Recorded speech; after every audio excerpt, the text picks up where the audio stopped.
ইসলাম মাকে দিয়েছে gold medal. কি মেডেল? তারপর মাকে দিয়েছে সিলভারের মেডেল, ঠিক কিনা? এরপর ইসলাম মাকে দিয়েছে ব্রোঞ্জ মেডেল, আর বাবাকে দিয়েছে সান্ত্বনা পুরস্কার। তিনবার যদি মা হয় মানে মা মা মা তারপরে বাবা, তাহলে ইসলাম মাকে কি মেডেল দিল?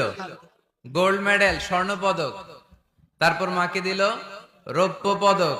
তারপর মাকে দিল ব্রোঞ্জ পদক। বাবাকে দিল সান্ত্বনা পুরস্কার, একটা কলম। তারপর আমরা খুশি। কি বলেন? কেন মায়ের মর্যাদা বেশি? কারণ হামালাতহু উম্মুহু, বাবা পেটে ধরেনি, পেটে ধরেছে কে?